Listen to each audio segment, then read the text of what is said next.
Welcome to the deep dive. We often use currency without giving it a second thought, but underneath that everyday familiarity lies a fascinating story, especially when you look at how a nation's money comes into being. Today, we're diving deep into the origins and implications of Indonesia's currency, the rupiah. That's right. For you, the listener, the rupiah is likely just, what you use for transactions. But the story of its birth and the very act of a nation controlling its own money, it has profound connections to Indonesia's history and its development. Exactly. And for this deep dive, we've got a key source, a text titled Rupiah dari mana asalnya and apa implikasinya.txt. Our mission is pretty straightforward, but I think revealing. To understand the moment the rupee was officially established, the entity responsible for its creation, and the bigger picture of what it means when a country issues its own currency and then sees it circulate within its borders. Get ready for some surprising connections, maybe. Should be interesting. Okay, let's unpack this. The first things our source makes us consider are some really fundamental questions. Was there ever a time before the rupiah existed as Indonesia's currency?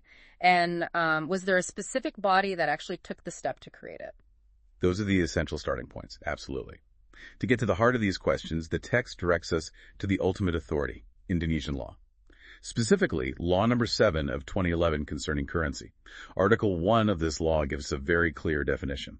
And what's the key takeaway from that? What does it actually say? It states, mata uang adalah uang yang dikeluarkan oleh Negara Kesatuan Republik Indonesia yang selanjutnya disebut rupiah, which translates pretty directly to, currency is money issued by the unitary state of the Republic of Indonesia, hereinafter referred to as rupiah. So right there we have it. Bang! The rupiah is defined as the money issued by the NKRI, the unitary state of the Republic of Indonesia. That directly tells us who brought it into being, the NKRI itself. But that immediately begs the question for you, when could the NKRI have actually started issuing this rupiah? Precisely. And the text highlights a really foundational point here. The NKRI had to exist before it could issue the rupiah. Makes sense, right? So to trace the rupiah's origin, we need to look back at the birth of the NKRI itself. And that takes us to a truly significant moment in Indonesian history. The ratification of the 1945 Constitution, the UU NRI 1945, by the Preparatory Committee for Indonesian Independence, the PPKI, on August 18th, 1945. Exactly. Article 1, Clause 1 of that Constitution lays out the very nature of the nation. Negara Indonesia ialah negara kesatuan yang berbentuk republik.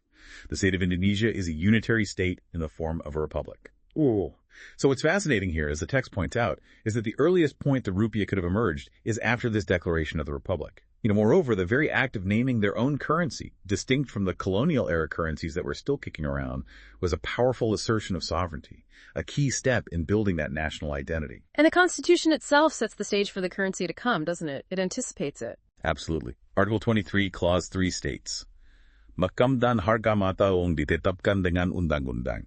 The types and denominations of currency shall be stipulated by law. This establishes that the NKRI would legally define its currency. It wasn't just going to happen by magic. So our source then guides us through a bit of a legal detective story, searching through the laws passed after August 18th, 1945, to find the first mention of mata uang currency, or even just uang money. And it turns out there's a surprising number of laws from 1945 and 1946 that don't actually use either of those terms. It's quite a list. Regulations covering everything from national committees to criminal law and national loans. It's a substantial list, yeah. And it kind of underscores that the immediate priorities after achieving independence were, establishing the fundamental structures of the new state. Things like citizenship, initial tax frameworks, dealing with the immediate aftermath of the war. Those took precedence in those initial legal acts. Currency maybe wasn't item number one on day one, but the search eventually yields a crucial piece of evidence. The first time the word rupiah appears in law is in Law Number 10 of 1946. That's correct. However, it's important for you, the listener, to understand the context here. In Law Number 10, the term rupiah appears only once, in the phrase, wang yang melebihi jumlah F1000, rupiah, money exceeding the amount of F1000, 1,000 rupiah. Now, the F here is key. It's a reference to the Dutch guilder, or possibly the Japanese-issued rupiah that were still in circulation. So while the word rupiah is there, It's not yet referring to the new official rupiah issued by the Republic itself. That's a key distinction, really important. And our source points out that laws number 17 and 18 of 1946 don't mention rupee at all. So the real turning point, the big moment, comes with law number 19 of 1946. Here's where it gets really interesting for you. Indeed. Law number 19 contains several different ways the term rupiah is used. We see phrases like Rupiah Wang Republic Indonesia, that's rupiah, currency of the Republic of Indonesia, Rupiah Wang Japan, rupiah Japanese currency, Rupiah Wang sa Wang Republic Berlaku, rupiah, legal tender before the Republic's currency was valid, and simply Rupiah Wang Republic, rupiah, currency of the Republic. Why do you think the law explicitly acknowledged these other currencies? Well, it highlights that the transition from multiple circulating currencies to a single national one likely involved more complexities than just a legal declaration.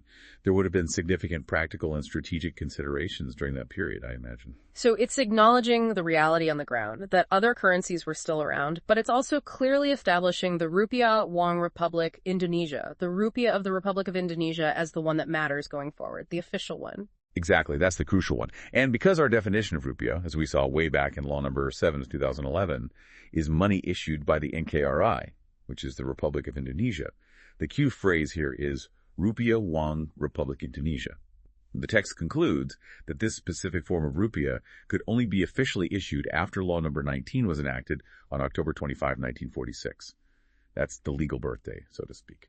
And there's an external piece of information that really solidifies this timeline, isn't there? Something outside the legal texts. Yes, the source mentions that ORI pertama kali beredar pada 30 October 1946. Oh! ORI first circulated on October 30, 1946.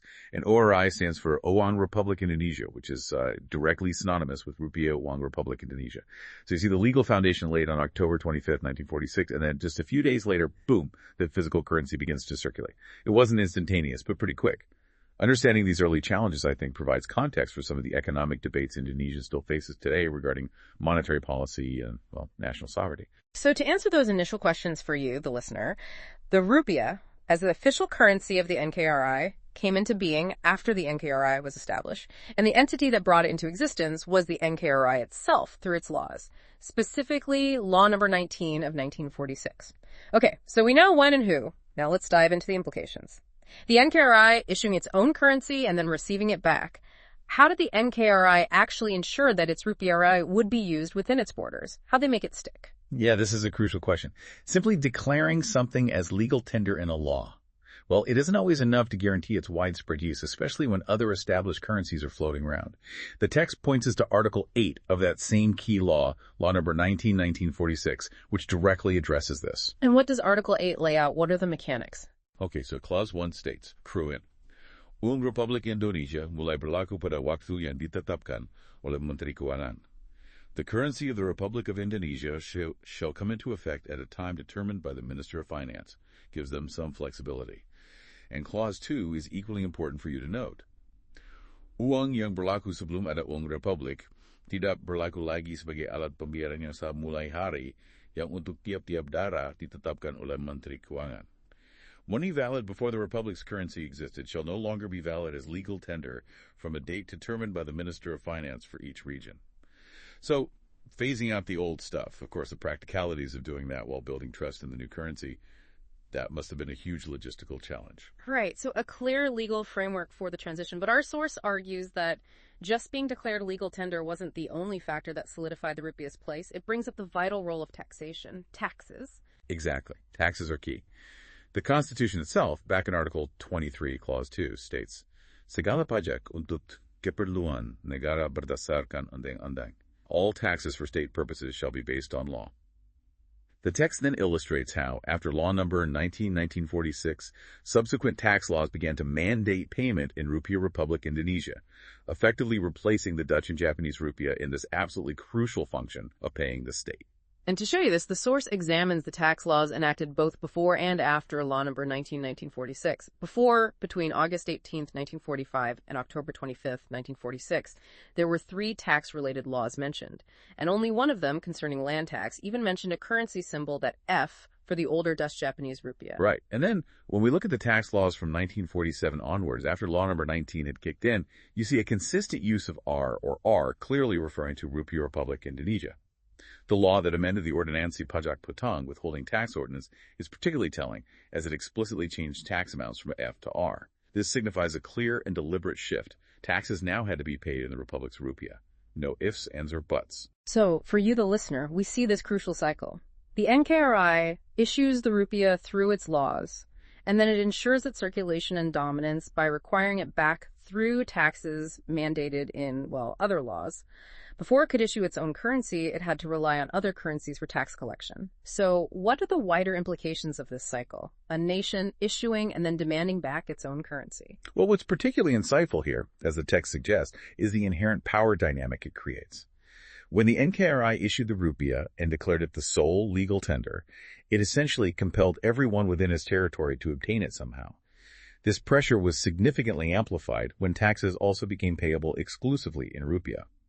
As the text argues, the NKRI effectively created a situation where individuals of working age within its borders needed to seek employment or engage in commerce to get hold of rupiah.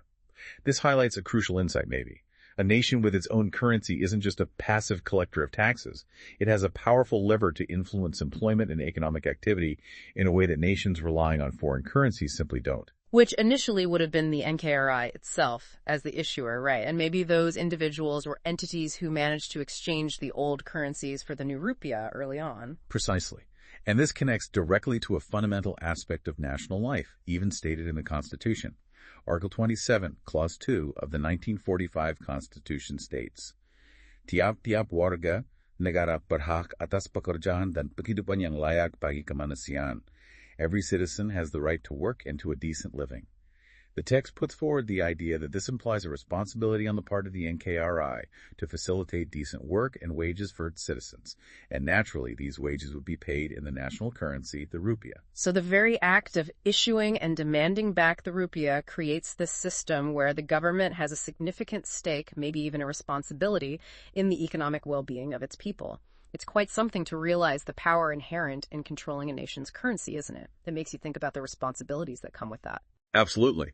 The people who use rupiah work to earn it. They use it for transactions. They fulfill their tax obligations with it, and they might choose to save a portion of it.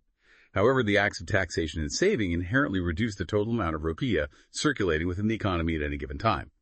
To illustrate this dynamic for you, the text presents a simplified economic scenario.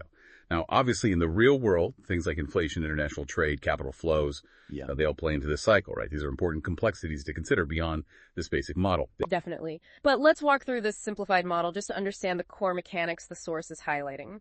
Imagine the NKRI initially issues 3 billion rupiah. That's the starting point.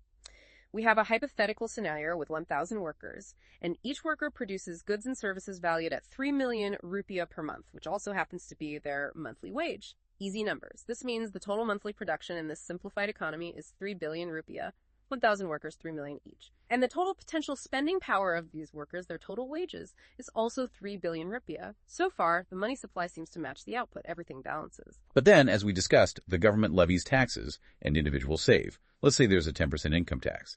Each of our 1,000 workers pays 0.3 million rupiah in tax, 10% of 3 million, leaving them with a net income of 2.7 million rupiah. The total tax revenue collected by the NKRI is 0.3 billion rupiah.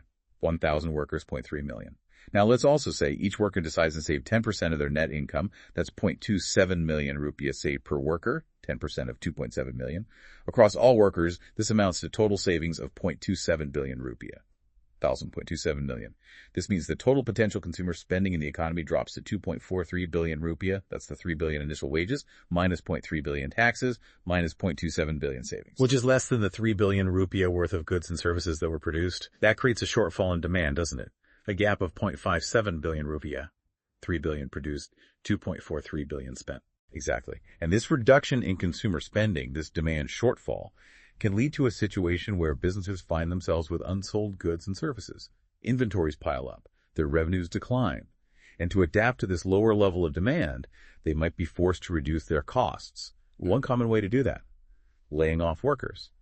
In our simplified example, the text suggests they might lay off 20% of the workforce, which would be 200 workers. So now we only have 800 employed workers in the private sector, and the total production in the economy falls to 2.4 billion rupiah, 800 workers, 3 million each.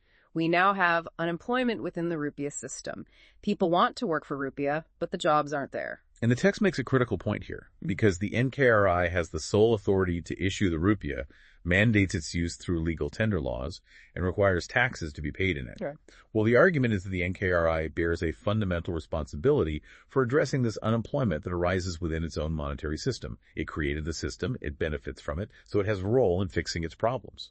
And the solution presented in the text, the way to address this unemployment, the implementation of a job guarantee program funded by the NKRI. Precisely.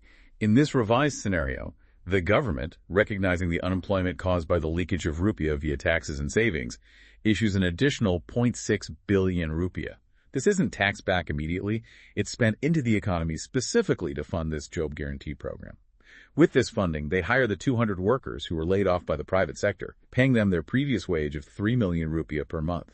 Okay, so now let's look at the total rupiah in the economy again. We have the initial 3 billion, the government collected 0.3 billion in taxes, and the workers saved 0.27 billion, reducing the actively circulating money to that 2.43 billion level, which caused the problem.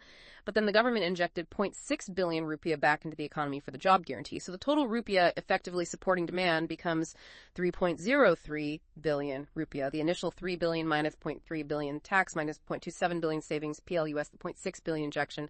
Hold on, let's recalculate that potential spending. 800 private workers earn 2.4 billion. After tax, 0.24B and saving through 0.216B, they spend 1.944 billion. The 200 JG workers earn 0.6 billion. After tax, 0.06B and saving 0.486 billion. Total spending is 1.944 plus 0.486 equals 2.43 billion. Wait, let's reread the source's example calculation. The source seems to simplify the spending part after the injection. Let's follow its logic for the example's sake, even if the math feels a bit simplified. Okay, the source's example seems to imply that total wages injected lead to total potential spending. So 800 private workers earn 2.4 billion, 200 JG workers earn 0.6 billion. Total wages, 3 billion. If we assume for the sake of this simplified model that this total wage injection counters the leakage perfectly, let's reconsider the source's numbers.